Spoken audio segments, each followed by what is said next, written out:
Ok, bienvenue dans cette vidéo. Ici, nous allons voir ensemble ce qui concerne les collections. Ici, il faut comprendre que les collections sont les structures de données qui permettent de stocker et de manipuler les groupes d'objets. Et c'est à travers ces collections-là qu'on peut stocker ces données sous forme de groupes d'objets et de les manipuler efficacement.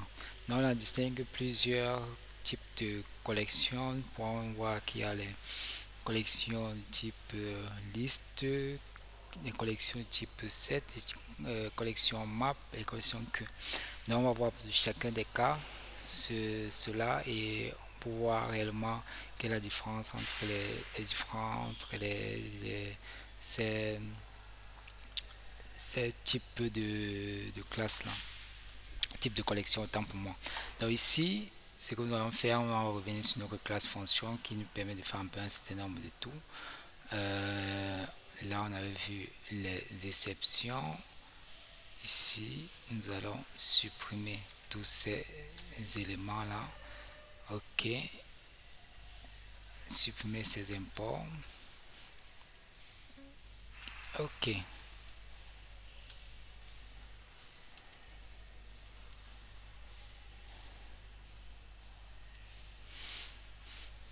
Donc maintenant, ce que nous allons maintenant faire, c'est quoi? C'est que nous allons faire un sorte de système out, print out. Non, on va pas faire ça. On va commencer par des listes, oui. On va commencer par la collection liste qui permet d'afficher, de récupérer, de stocker les informations de manière ordonnée. Là, on commence avec notre liste avec comme type string en disant que c'est une liste, oui.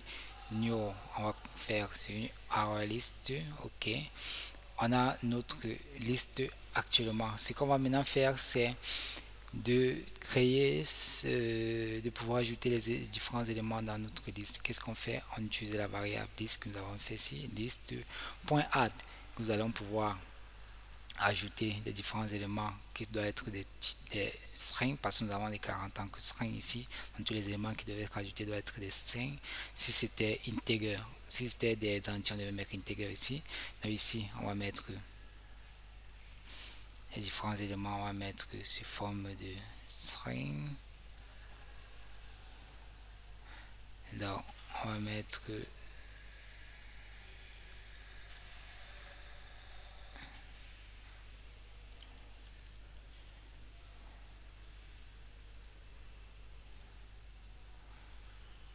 test 1,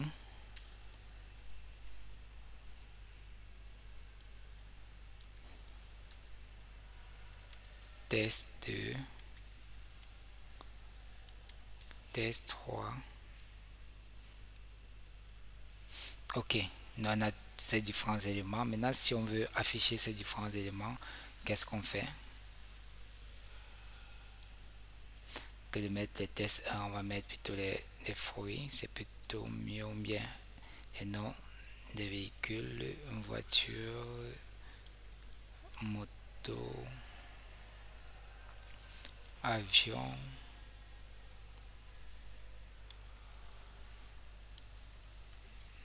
vélo. Ok, on peut se limiter à ça. Maintenant, si on veut afficher ces différents éléments, qu'est-ce on peut faire? C'est qu'on peut faire une itération de ces différents éléments-là en faisant ceci, une itération en précisant la valeur qui va émettre item pour dire que chaque élément va venir ici, qui vient de quoi? Qui vient de notre liste ci, point quoi,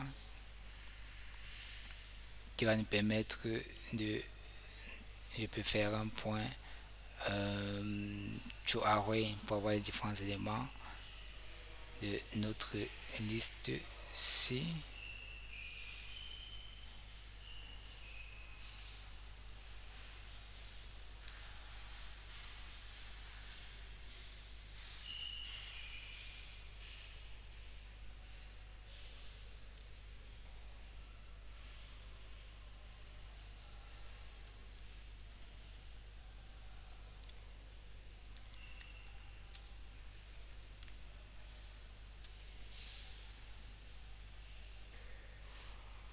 Donc là, on va supprimer ceci, ok.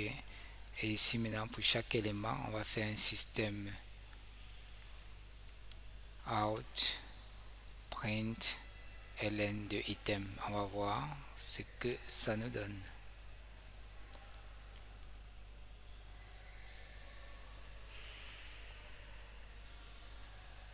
Ok, ici on voit bien que c'est vraiment ordonné en fonction de notre enregistrement, ce qui a été fait au préalable.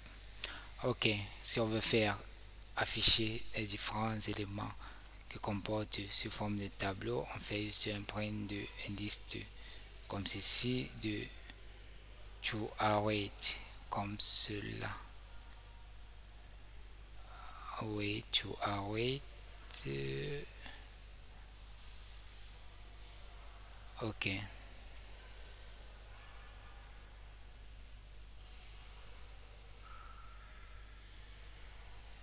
Ok, là ça nous envoie plutôt l'objet, mais on peut rester selon cet élément-ci. Ok, donc ici nous avons affiché les différentes informations que l'on peut voir à ce niveau-ci. Maintenant, si on voulait, il y avait notre moyen de pouvoir le faire en fonction de la boucle en question, en disant que ok, l'élément en question aura une liste qui a combien d'éléments, donc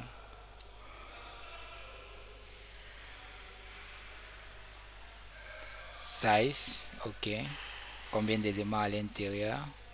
Maintenant, on décide de faire ici un système out de print.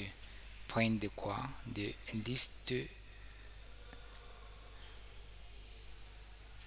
liste point get à l'index précis. En faisant ça, et si je bloque ici, ça va permettre d'avoir à peu près le même résultat. Donc si vous voulez récupérer juste le premier élément, vous faites juste un list.get et là vous aurez le premier élément en fonction de ce que vous voyez que ça affiche les différentes informations suivant la liste. Ok, maintenant nous allons voir ce que on va voir avec les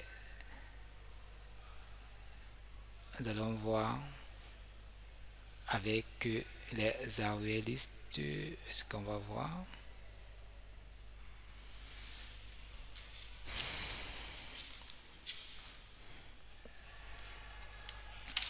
Donc ce qu'on va voir avec on va voir les listes, mais on va voir avec les sets. Ok, ici 7, ok, les 7, on va prendre un exemple avec une chaîne de caractères et par la suite avec les integers. Bon, descend toujours liste 7, descend comme ça, new 2, on peut faire un new de h7, oui. Ok, après on fait une liste 7 points liste 7 points add.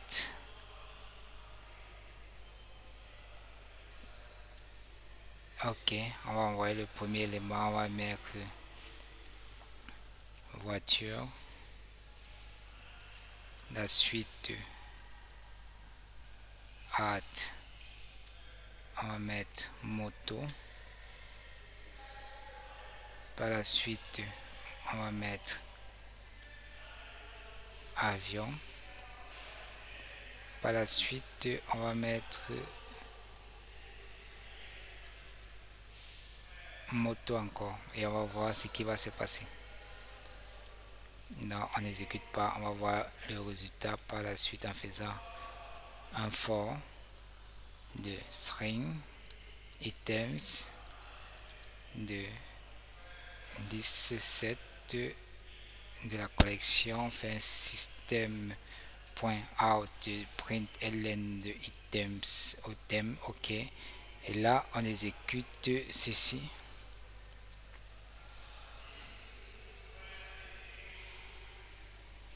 Maintenant en exécutant ça, on voit bien que nous avons les différentes informations. Nous avons avion, comme on peut le voir ici. Nous avons moto, nous avons voiture. Donc on a les différentes informations suivantes ici. Et on voit bien que les 7 ici là c'est une collection qui permet d'avoir les informations uniques, c'est-à-dire que ça évite les doublons. Donc, ça n'admet pas les doublons lorsqu'on ajoute. Là on a vu qu'il y avait moto, nous avons moto, et là ça considère seulement le premier. Et on peut voir que cela s'est fait ainsi. Et on a eu ces 3 éléments, ça n'a pas ajouté le quatrième parce qu'il y a une redondance car il existait déjà. C'est la même chose qu'on peut faire avec les Zittinger. Là, je vais faire ceci. Bon, je vais plutôt modifier. Oui, et ici, je mets 23. Ici, je mets 76. Ici, je mets 88. Et là, 23. On va voir le résultat ici. Je vais plutôt que c'est un int, voilà. Et ici maintenant en exécutant, qu'est-ce que on aura? En exécutant, nous aurons ceci qui est 23, 88, 76. On peut bien le voir à ce niveau-ci. 23, 76, 88, 23 ici. Donc ici, nous pourrons voir qu'on a toutes ces différentes informations, tous ces éléments-là. On peut voir qu'il n'y a pas aussi de redondance que dans les integers aussi. Ça limite les redondances parce qu'il y a 23, il y a 23 et ça n'admet pas. Ok, ça c'est concernait les 7 qui est une collection qui n'admet pas les valeurs en double. Là, nous allons continuer avec les maps. Bien, on va commencer d'abord, on va faire d'abord avec les queues. Faire string. Ok, en définissant un new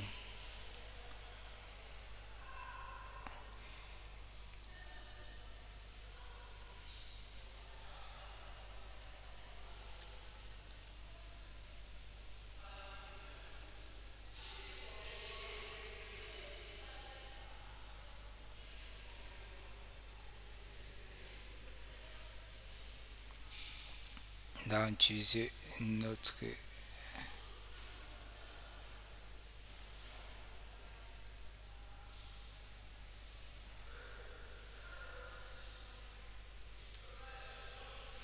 ok. Donc maintenant ici, parce que ce que nous avons utilisé c'était les fonctions, les interfaces fonctionnelles. Donc ici, ce que nous allons maintenant faire, c'est de définir, d'ajouter. Donc ici, on va faire une sorte de que.add pour ajouter l'élément en question. On a dit string, donc il y aura voiture.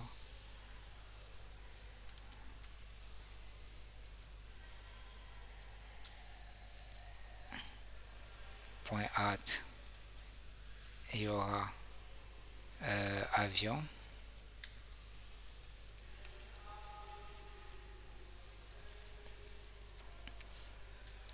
Il y aura vélo.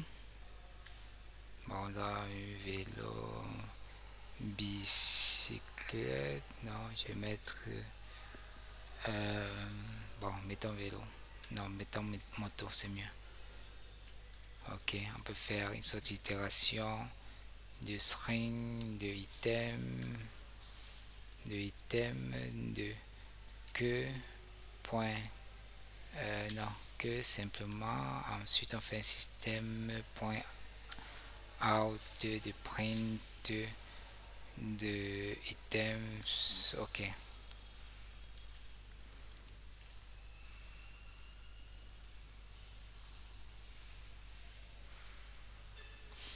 là on voit bien que on a tous nos différents éléments, et ici que ici c'est pour dire que c'est le premier entrée, première sortie. Donc première entrée, première à sortir, et ici il a géré en fonction des différents éléments qu'il entre, en fonction aussi, je pense, différents éléments qu'il entre aussi. Donc, c'est à peu près ceci en ce qui concerne que first in, first out. Donc, qui gère selon son implémentation, priorité, en fonction du nombre de caractères et tout ça. Et là, ça va être défini pour pouvoir mieux gérer cela. Donc ici, après cela, nous allons voir la partie sur les collections map. Ici, les collections map, ce sont des clés valeurs, c'est-à-dire ma clé serait un integer. Ok, ma valeur serait une valeur. Donc ici, je vais mettre liste map est égal à new de liste de hmap plutôt, et hmap ce que je vais utiliser. Ok, maintenant ici je vais mettre liste map.put de quel est, je vais mettre integer. Bon, je suis pas obligé de commencer par 0, je fais là, je mets test et je mets, bon, disons banane. Ok, liste map.put de, je mets quelle valeur, je mets avocat. Ok, donc ici nous on peut voir là qu'il y a avocat, il y a banane et tout ça. Donc ici je fais une sorte de liste map.put 3 de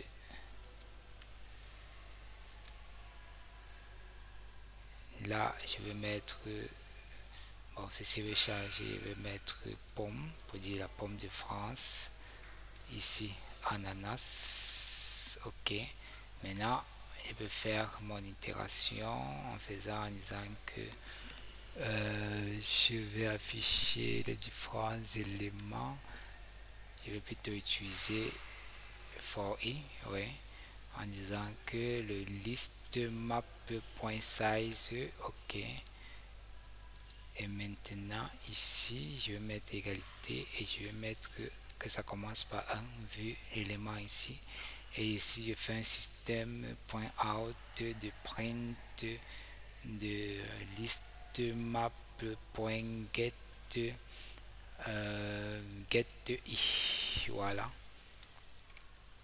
on a l'élément en question. Là j'exécute et on va voir en quelque sorte notre affichage. Ok, ici on voit que cela affiche exactement comme on a souhaité. Et ici en fonction de l'index, ici comme on voit get in, ça met 1 ici pour l'élément 1 comme on a mis ici. C'était un string ici, on devait faire get du string qu'on a mis ici pour avoir l'élément en question. Donc ça c'est tout pour ce qui concerne les listes, les maps, les queues, les listes, les queues, les maps, les sets.